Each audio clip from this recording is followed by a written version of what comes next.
বিষয়টি যা আমাদের সব সন্নিকটে। কি বিষয় বলেন তো? রমাদান, সিয়াম।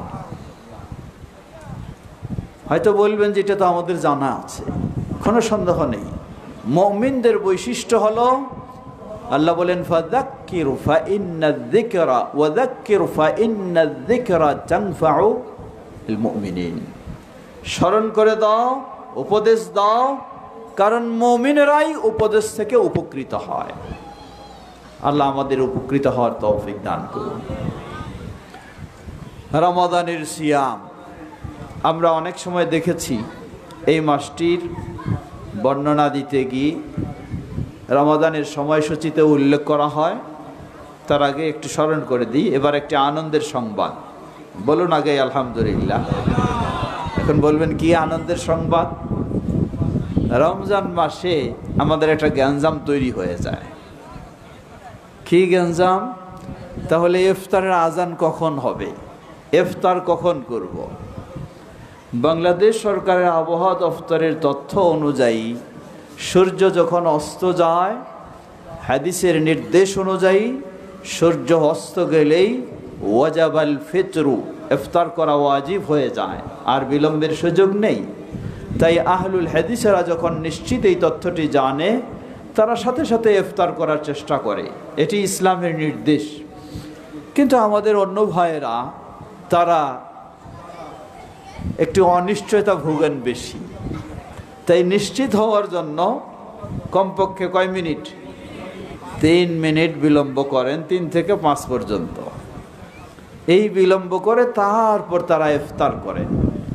কিন্তু এবছর ইসলামিক ফাউন্ডেশন যে ইফতারের সময়সূচি প্রস্তুত করেছে, এখানে এই সন্দেহ দূর করার জন্য যে অতিরিক্ত 3 মিনিট, এটাকে অফ রেখে ডাইরেক্ট আবহাওয়া দপ্তরের তথ্য অনুযায়ী ইফতারের সময়সূচি প্রস্তুত করেছে। বলুন আলহামদুলিল্লাহ।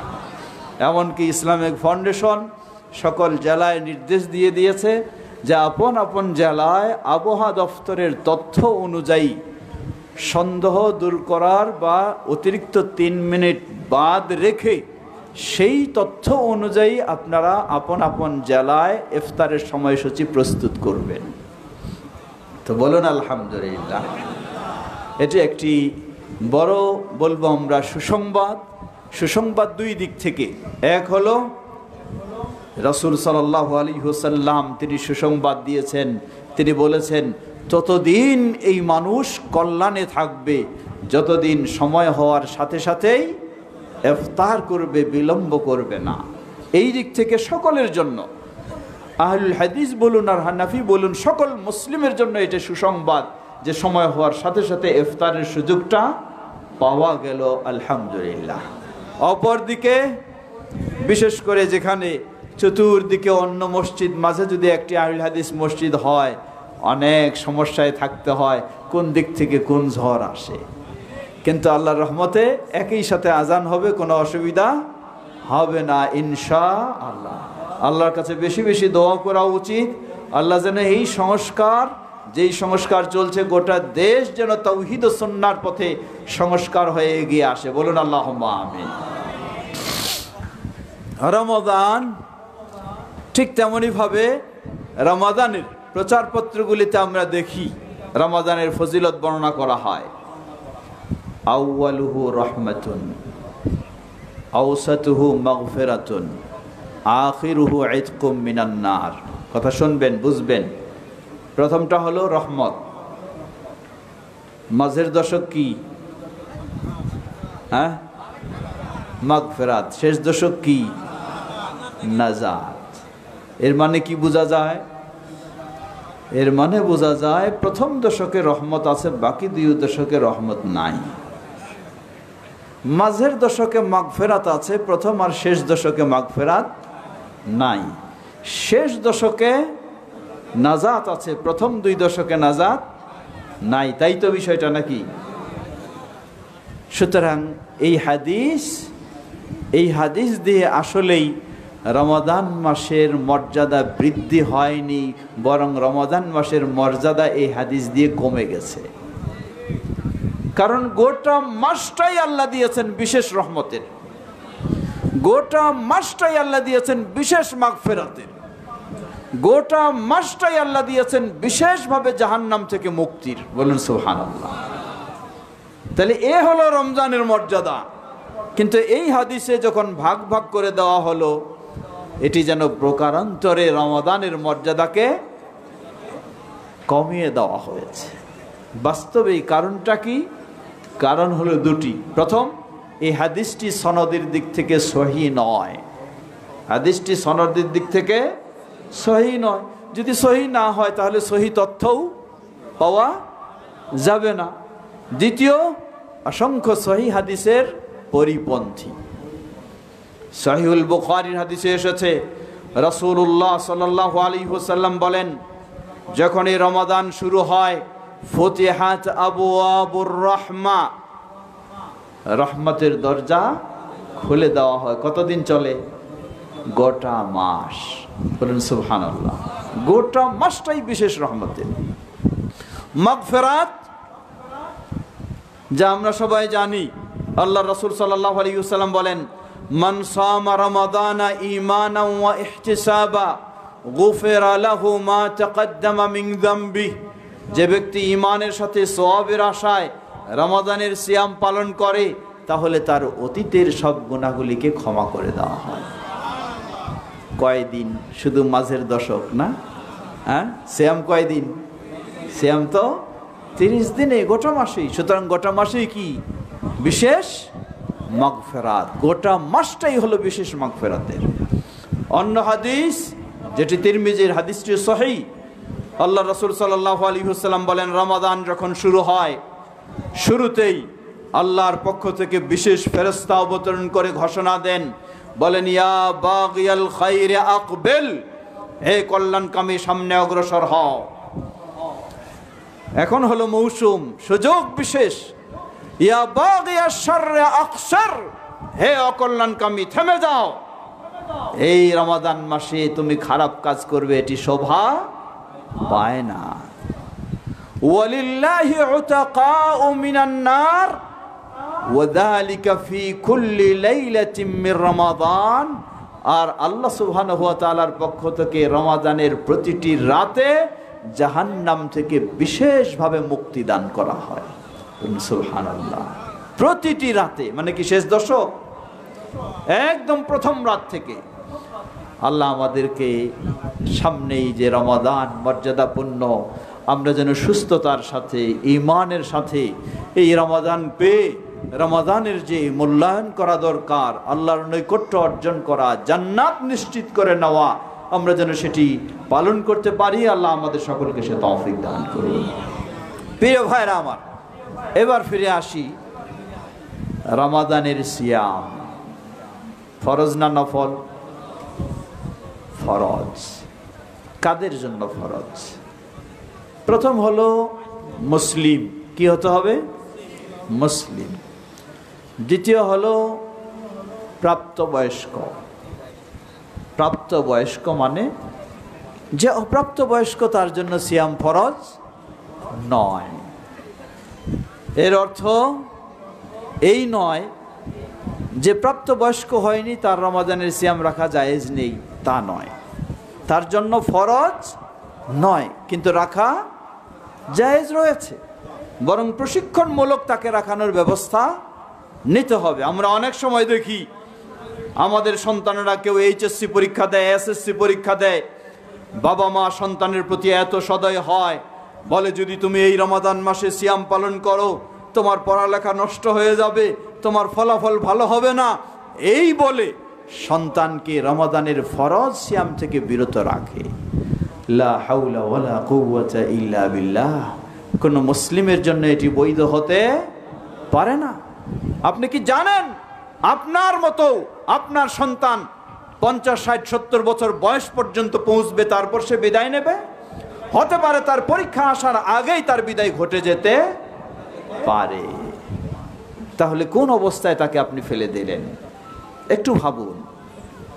আপনি তাকে অনেক প্রস্তুত করছেন। আল্লাহ সুবহানাহু ওয়া তাআলা যদি ইচ্ছা করেন, যেই সন্তানকে সকল প্রকার প্রস্তুতি নিয়ে পরীক্ষার হলে নিয়ে যাবেন, পরিকল্পনা সব কিছু করে রেখেছেন, পরীক্ষার দিনেই আল্লাহ তাকে বিছানায় ফেলে রাখবেন, হলে যেতে দিবেন না, ঠিক কিনা? সুতরাং আল্লাহকে ভয় করা উচিত, আল্লাহর সাহায্য চাওয়া উচিত। বরং বলবো আমরা, যেই সন্তানকে বেনামাজি বানায়, বেরোজাদার বানায়, বেঈমান বানায়, বেদিন বানায়, যতই আপনি উচ্চ শিক্ষিত করার চেষ্টা করুন না কেন, ওই সন্তান তারা সর্বপ্রথমেই বাবা মার সাথেই দুর্ব্যবহার করে, ঠিক কিনা? আর যেই সন্তানকে নামাজি বানাবেন, যেই সন্তানকে রোজাদার বানাবেন, যেই সন্তানকে আল্লাহর প্রতি ভীরু করে তুলবেন, যেই সন্তানকে আখিরাতের প্রতি ভীরু করে তুলবেন, ওই সন্তান সেই হলো আপনার আদর্শ সন্তান। আপনার সাথেও ভালো আচরণ করবে, কারণ সে আচরণ করেছে কার সাথে? ভালো, আল্লাহর সাথে। যে আল্লাহর আনুগত্য করে ওই সন্তান বাবা মারও আনুগত্য করবে, ওই সন্তান সমাজেও ভালো সন্তান হবে, ওই সন্তান দেশেরও কল্যাণে আসবে।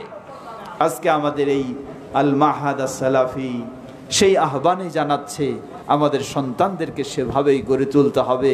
আল্লাহ আমাদের তৌফিক দান করুন। সুতরাং বলছিলাম, রমাদান মাসে যারা প্রাপ্তবয়স্ক নয় তাদের জন্য রমাদানের সিয়াম ফরজ নয়, কিন্তু প্রশিক্ষণমূলক তাদেরকে মাঝে মাঝে রাখানোর ব্যবস্থা নিতে হবে। লক্ষ্য করুন সেই সাহাবায়ে কেরামের আদর্শ কি ধরনের ছিল।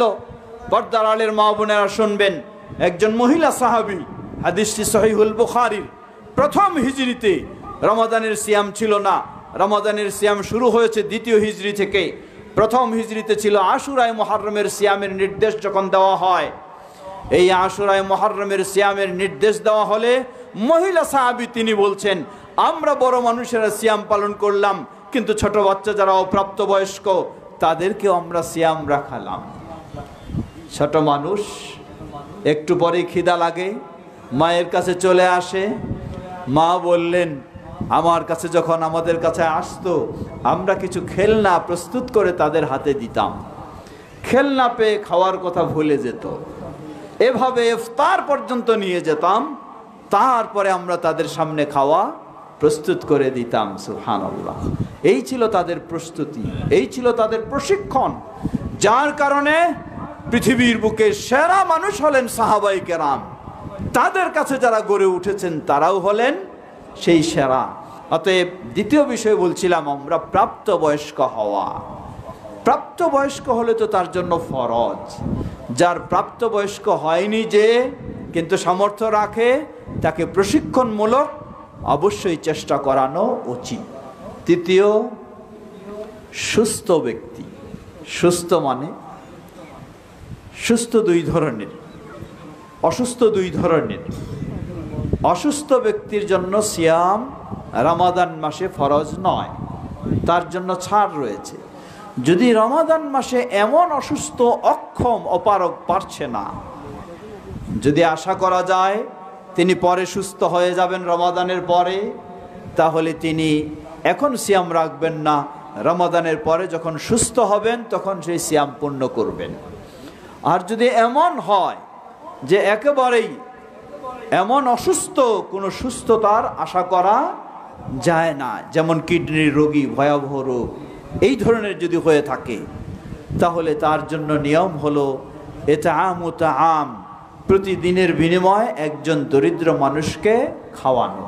আমাদের সমাজে প্রচলন রয়েছে কি, একজন মানুষকে কি করাতে হবে? রোজা রাখাতে হবে। এ কথা সঠিক নয়। নিয়ম হলো একজন দরিদ্র মানুষকে খাওয়াবেন, সে তার রোজা রাখবে, আপনারটা নয়। আপনার দায়িত্ব হলো পারছেন না, অক্ষম, অপারগ, এই জন্য একজনকে খাওয়া অথবা খাদ্য দেওয়া। তৃতীয় বা চতুর্থ বিষয়, মুকিম হওয়া। মুসাফিরের জন্য রমাদান মাসের সিয়াম ফরজ নয়। তবে যদি মুসাফির এমন হয়, সফর অবস্থায় সিয়াম পালন করাটা তার জন্য সহজ, খুবই কোনো কষ্টদায়ক নয়, তাহলে তার অনুমতি রয়েছে, রাখতে পারবে। আর যদি খুবই কষ্টদায়ক হয়, তাহলে তার জন্য উত্তম হচ্ছে ছেড়ে দেওয়া, সফর শেষ করে তারপরে তিনি রমাদানের সিয়াম পালন করবেন। পঞ্চম হচ্ছে মেয়েদের ক্ষেত্রে পবিত্র হওয়া। পবিত্র হওয়া বলতে মেয়েদের রমাদান মাসে যদি পিরিয়ড দেখা দেয় তাহলে ওই দিনগুলিতে সিয়াম পালন করা নিষিদ্ধ। অথবা কোনো মেয়ে মানুষের যদি সন্তান প্রসব হয়, যেটাকে নেফাস বলা হয়, এই অবস্থাও তার জন্য সিয়াম পালন নিষিদ্ধ। মেয়েদের মাঝে একটি চর্চা রয়েছে যে মাসে 7 দিন রোজা রাখা নিষেধ। এ কথা সঠিক নয়। 7 দিন নয়, এটি ব্যক্তি বিশেষে কম বেশি হতে পারে। কারো 3 দিন হতে পারে, কারো 5 দিন হতে পারে, কারো 7 দিন হতে পারে, কারো 9 দিন হতে পারে। যার যতদিন ততদিনই তিনি সিয়াম বন্ধ রাখবেন। এভাবে প্রতিটি ব্যক্তি যার মাঝে এই দিকগুলি রয়েছে তার জন্য রমাদানের সিয়াম পালন করা ফরজ। আমরা যেন সেভাবেই সামনে রমাদানের সিয়ামগুলি নিজেরা এবং অন্যদেরকে সুন্দরভাবে পালন করার ব্যবস্থা নিতে পারি। আল্লাহ আমাদের সকলকে সে তৌফিক দান করুন। রমাদান এমন একটি মাস, এই মাসটি হলো, একদিকে বলা হয় রমাদান হলো তাকওয়ার মাস, রমাদান হলো জান্নাতের মাস, জান্নাত নিশ্চিত করে নেওয়ার মাস। রমাদান হলো আল্লাহর বিশেষ রহমত লাভের মাস। রমাদান হলো আল্লাহর বিশেষ ক্ষমা লাভের মাস। রমাদান হলো জাহান্নাম থেকে মুক্তি লাভের মাস। রমাদান হলো আল্লাহর কাছে শাফাআত পাওয়ার, কিয়ামতের দিন সেই শাফাআত অর্জনের মাস। রমাদান হলো কোরআন এর মাস। সুতরাং রমাদান মাসটিকে সর্বোচ্চ গুরুত্ব দিয়ে আমাদের উচিত রমাদান মাসে যেন আমরা সঠিকভাবে আল্লাহ সুবহানাহু ওয়া তাআলার নৈকট্য অর্জন এবং যেই সুযোগগুলি রয়েছে সবগুলি আমরা অর্জন করতে পারি, সেই চেষ্টাই আমরা করব। কারণ এবার রমাদান আমরা পাবো, আশা করছি আবার যে রমাদান পাবো সেটি নিশ্চিত করে বলার কোনো সুযোগ নেই। আল্লাহ আমাদের সবাইকে সেই প্রস্তুতি নেওয়ার তৌফিক দান করুন, বলুন আল্লাহুম্মা আমিন। ফিরে আসি, রমাদান আমাদেরকে শিক্ষা দেয় সবচেয়ে গুরুত্বপূর্ণ একটি বিষয়। রমাদানের কাজগুলি মূলত মানুষকে দেখানোর জন্য নয়। কাকে সন্তুষ্ট করার জন্য? একমাত্র আল্লাহকে। একমাত্র আল্লাহকে সন্তুষ্ট করা, এই বিষয়টি রমাদান আমাদেরকে শিক্ষা দেয়। শুধু রমাদান মাসে নয়, গোটা জীবনের যত ইবাদত হবে সবগুলি হবে একমাত্র কার জন্য? আল্লাহর জন্য। আল্লাহ বলেন, قل إن صلاتي ونسكي ومحياي ومماتي لله رب العالمين لا شريك له وبذلك أمرت وأنا أول المسلمين। আল্লাহ বলছেন, বলো, এই ঘোষণা দাও, আমার সালাত, আমার কুরবানি, আমার যাবতীয় ইবাদত, এমনকি আমার জীবন, আমার মরণ, সব কিছু একমাত্র কার জন্য? লিল্লাহি রাব্বিল আলামিন, গোটা বিশ্বের যিনি রব সেই আল্লাহর জন্য। কে তিনি? লা শারীকা লাহ, যার কোনো দিক থেকে কোনো শরীক নেই। আলহামদুলিল্লাহ, আহলুল হাদিসদের দাওয়াত, এই আল মাহাদ আস-সালাফির দাওয়াত হলো গোটা বিশ্বের সকলের জন্য এই দাওয়াত। যেই দাওয়াত ছিল নবী রাসূলদের মূল দাওয়াত, তা হলো তাওহীদের পথে দাওয়াত, সুন্নাহর পথে দাওয়াত, শিরক মুক্ত হওয়ার দাওয়াত, বিদআ মুক্ত হওয়ার দাওয়াত। কারণ মানুষের জীবনে যত ইবাদত করবে, সব ইবাদত যদি তাওহীদের আলোকে না হয়, শিরক মুক্ত না হয়, সুন্নাহর আলোকে না হয়, বিদআ মুক্ত না হয়, তাহলে সেই ইবাদত কখনো আল্লাহর কাছে কবুল হবে না। প্রিয় ভাইরা আমার, স্মরণ করে দিয়ে আরেকটি বিষয়। আপনারা জানেন, বহুমুখী সমস্যা দিনে দিনে আমরা সম্মুখীন হচ্ছি। তার মাঝে একটি সমস্যা হলো, সামনে যেহেতু রমাদান মাস আসছে, এই সমস্যাটাও এই মাসে আসে। কি? রমাদান মাসের সিয়াম কোন দিন শুরু করব? বাংলাদেশের সাথে না সৌদি আরবের সাথে? হ্যাঁ, কোন সময় শুরু করব? জবাব রাসূলুল্লাহ সাল্লাল্লাহু আলাইহি ওয়াসাল্লাম বলেন, সুমু লিরুয়াতি ওয়া আফতিরু লিরুয়াতি। তোমরা সিয়াম শুরু করো চাঁদ দেখে, সিয়াম শেষ করো কখন? চাঁদ দেখে। ফাইন গুম্মা আলাইকুম ফাকদিরু লাহু 30। যদি আকাশ মেঘাচ্ছন্ন থাকে তাহলে মাসটাকে পূর্ণ করো কতদিন? 30 দিন। এর মানে 30 দিন পূর্ণ হয়ে গেলে আর চাঁদ নিয়ে কোনো সমস্যা নাই, অটোমেটিক পরের দিন আপনি সিয়াম পালন করবেন। আচ্ছা, এখন আমি একটা প্রশ্ন করি, খেয়াল রাখবেন। গোটা বিশ্ব তো একসাথেই আকাশ মেঘাচ্ছন্ন থাকবে, তাই না? হ্যাঁ, তা কি কোনোদিন থাকবে? কোশ্চিন কালেও হতে পারে না। গোটা বিশ্ব কখনোই আকাশ একসাথে মেঘাচ্ছন্ন থাকবে না। তাহলে এই হাদিসটাই বোঝার চেষ্টা করবেন। আল্লাহ রাসূল সাল্লাল্লাহু আলাইহি ওয়াসাল্লাম বললেন, আকাশ যদি মেঘাচ্ছন্ন থাকে তাহলে আরেক জায়গার সংবাদ নিয়ে তোমরা শুরু করে দাও, নাকি?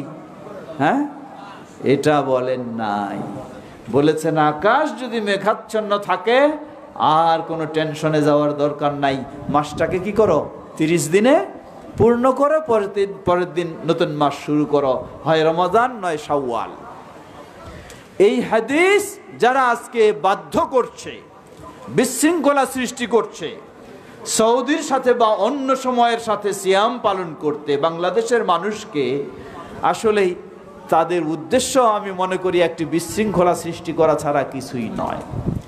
কারণ গোটা বিশ্বের মুসলিমদের ঐক্যবদ্ধ হওয়া এর মানে এই নয় একই দিনে সিয়াম শুরু করতে হবে, এটা নয়। বরং গোটা বিশ্বের মুসলিমদের ঐক্যবদ্ধ হওয়া এর মানে পৃথিবীর যেখানেই আপনি থাকুন না কেন, আপনাকে দিন রাত 24 ঘন্টায় কয় ওয়াক্ত সালাত আদায় করতে হবে? 5 ওয়াক্ত। কিন্তু সবাইকে এক জায়গায় মাগরিব হলে মাগরিব পড়তে হবে, এটা কি নির্দেশ নাকি?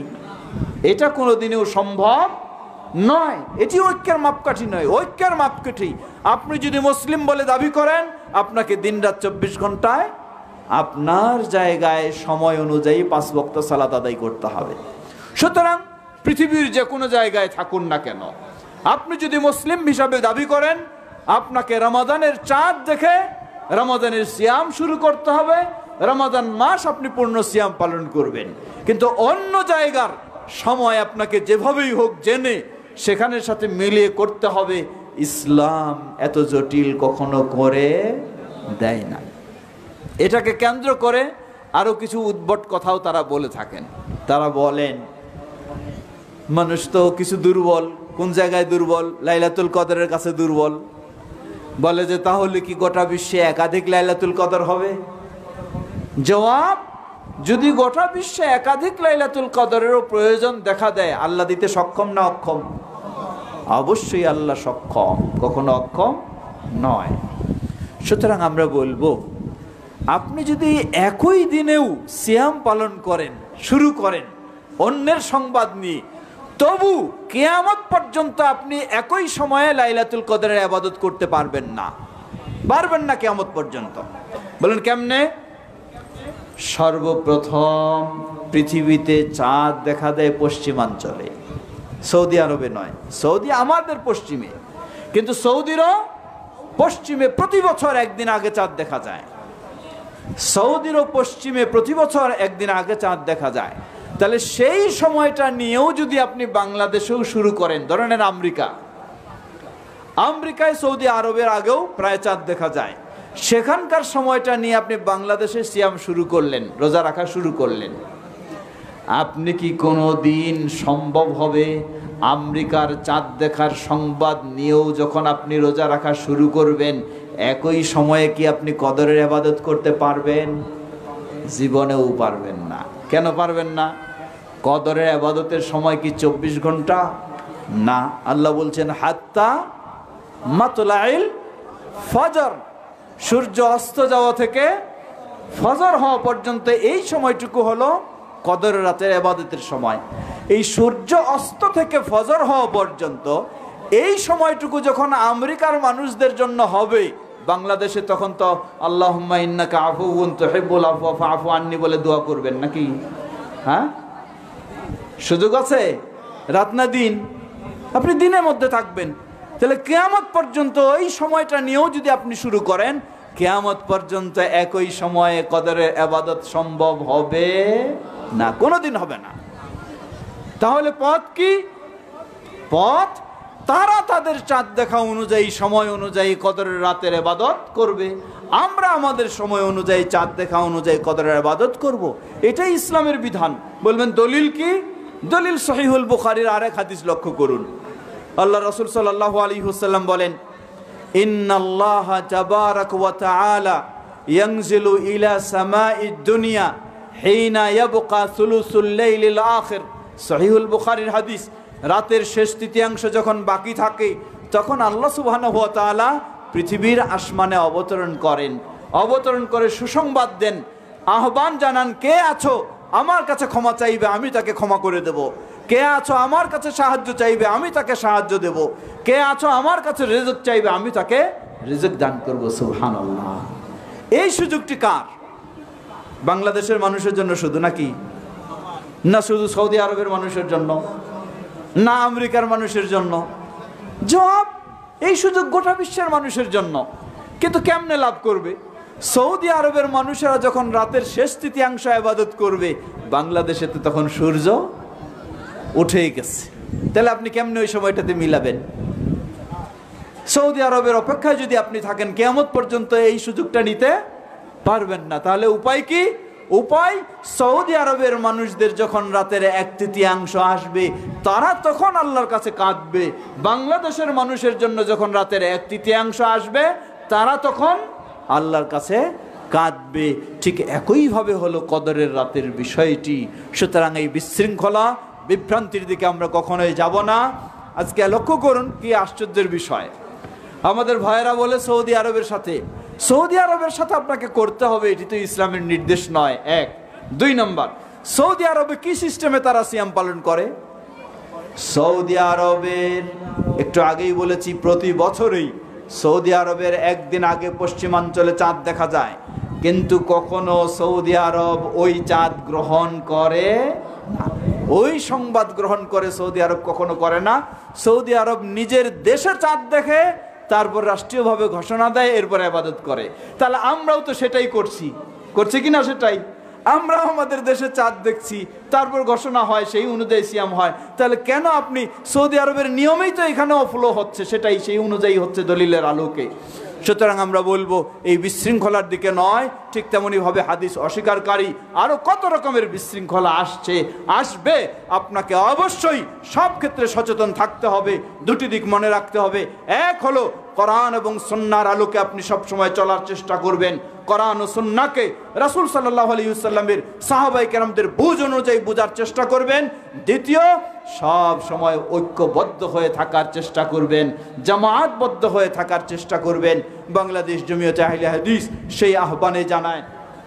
আপনারা জেনেছেন, অনেকে হয়তো উপস্থিত হয়েছিলেন সেই গত 7 এবং 8 ফেব্রুয়ারি বাংলাদেশ জমিয়তে আহলে হাদিসের যে আন্তর্জাতিক মহাসম্মেলন অনুষ্ঠিত হয়েছিল, সেই সম্মেলন স্মরণ করে দেয় বাংলাদেশ জমিয়তে আহলে হাদিস সকলকে নিয়ে ঐক্যবদ্ধ হয়ে এই তাওহীদ ও সুন্নাহর পথে চলতে চায়। তাই আসুন আমরা সেভাবেই ঐক্যবদ্ধ হয়ে কাজ করার চেষ্টা করব। আল্লাহ আমাদের সকলকে সে তৌফিক দান করুন। কি উত্তর দিতে হবে? আচ্ছা, দুটো জিজ্ঞাসা জবাব দিয়ে আমরা শেষ করব। প্রশ্ন, সহিহ আকীদার অনুসারীরা, হানাফি মাযহাবের অনুসারীদের জানাজায় শরীক হওয়া যাবে কি না? শরীক হলে তার পরিণাম কি হবে? জবাব, কোথাও যদি কোনো মুসলিমের জানাজা হয়, তাহলে তো মুসলিম হিসাবে আপনি সেখানে অংশগ্রহণ করবেন। এখন তারা জানাজার সালাতে সূরা ফাতিহা পাঠ করে না। আপনি যখন অংশগ্রহণ করবেন, আপনি সানার পরিবর্তে সেখানে সূরা ফাতিহা পাঠ করবেন, সেভাবে চেষ্টা করবেন। উদাহরণস্বরূপ ধরে নেন, হানাফি ভাইদের যদি কোনো জামাত হয় 5 ওয়াক্ত সালাতের, তাহলে কি আপনি অংশগ্রহণ করবেন না? অবশ্যই করবেন। যদি আশপাশে ভালো জামাত না পান, এর চেয়ে ভালো ব্যবস্থা না পান, তাহলে জামাতের উদ্দেশ্যে আপনাকে অংশগ্রহণ করতে হবে। ঠিক একই আহলে হাদিসদের ব্যবস্থাপনায় যদি কোনো জানাজা না হয়, তাহলে মুসলিমের যদি জানাজা হয়, তাহলে আপনিও সেখানে অংশগ্রহণ করবেন এবং সাধ্যপক্ষে আপনি সঠিকভাবে পালন করার চেষ্টা করবেন। রফউল ইয়াদাইনের সময় হাত কি পর্যন্ত উঠাতে হয়? আমাদের জমিয়তে আহলে হাদিসের আমিরকে এবং তার দায়িত্ব কি জানতে আগ্রহী। প্রথম প্রশ্ন হলো রাফাউল ইয়াদাইন, দুই হাত প্রথম তাকবীরে বলি অথবা রুকুতে যাওয়ার সময় বলি অথবা রুকু থেকে ওঠার পরে বলি, দুটোই হয় দুই কাঁধ বরাবর অথবা দুই কানের এই লতি বরাবর, কান ছুঁইতে হবে না, কান বরাবর, এই দুটি পরিমাণে আপনি তুলতে পারেন। বাংলাদেশ জমিয়তে আহলে হাদিসের আমির বলতে বর্তমান যে বেদাতি আমিরের প্রচলন রয়েছে, পীর সাহেবদের মতো বায়াত নেওয়া হবে, এই ধরনের বিশ্বাস আহলুল হাদিস জমিয়তে আহলে হাদিস করে না, এটিও একটি বেদাত। তাই বাংলাদেশ জমিয়তে আহলে হাদিসের কার্যক্রমের যিনি নেতৃত্ব দিচ্ছেন তিনি হলেন বর্তমান অধ্যাপক ডক্টর আব্দুল্লাহ ফারুক হাফিজাহুল্লাহ। বৈঠকে নামাজ ইশারা করার সময় আঙ্গুল ভাঁজ করে রাখবে না উপরে উঠে ইশারা করবে, ভালো করে বুঝিয়ে একটু দেখাইয়া দিবেন। বৈঠকে নামাজ ইশারা অর্থাৎ সেই তাশাহুদের বৈঠকে এগুলি এই তিনটি আঙ্গুল এবং বৃদ্ধ আঙ্গুল সহ গোলাকার করে মুষ্টিবদ্ধ হবে, আর এই আঙ্গুলটি দাঁড় করা থাকবে শাহাদাত আঙ্গুল যেটি, এবং এটি আস্তে হালকা হালকাভাবে নড়াচড়া করা হবে। এটি হলো রাসূল সাল্লাল্লাহু আলাইহি ওয়াসাল্লামের সুন্নাহ পদ্ধতি।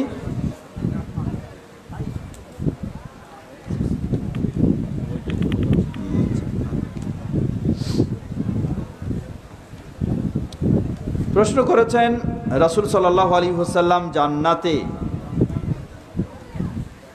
আসিয়াদের বিয়ে করবেন, এর সত্যতা আছে কি? জবাব, আমার জানা মতে এর সত্যতা নয়, এগুলি কল্পকাহিনী, ওয়াল্লাহু তাআলা আ'লাম। কথা আর দীর্ঘ না করে পরিশেষে আবারও যেই মাহাদের পক্ষ থেকে এই আয়োজন, মাহাদের পক্ষ থেকে মাহাদের সকলকে আমরা মোবারকবাদ জানাই, কৃতজ্ঞতা জানাই, এবং যারা এর পিছনে অবদান রেখেছেন আজকে আমাদের মাঝে নেই, আল্লাহ তাদেরকে জান্নাতুল ফেরদাউস নসিব করুন। এখন বর্তমান পরিচালনা কমিটির সম্মানিত সভাপতি সাহেব, সাধারণ সম্পাদক সাহেব, অন্যান্য দায়িত্বশীল যারা রয়েছেন, আল্লাহ সকলকে আরও তাদের কাজে কর্মে বরকত দান করুন এবং তাদেরকে আরও বেশি বেশি অবদান রাখার তৌফিক দান করুন। আল্লাহ আমাদের এই প্রতিষ্ঠানকে কবুল করুন, প্রতিষ্ঠান কেন্দ্রিক যেন আমরা সবাই ঐক্যবদ্ধ হয়ে আমাদের এই কাজ আঞ্জাম দিতে পারি। আল্লাহ আমাদের সকলকে সে তৌফিক দান করুন। সুবহানাকাল্লাহুম্মা ওয়া বিহামদিকা আশহাদু আল্লা ইলাহা ইল্লা আনতা আস্তাগফিরুকা ওয়া আতুবু ইলাইক। ওয়াসসালামু আলাইকুম ওয়া রাহমাতুল্লাহি ওয়া বারাকাতুহু।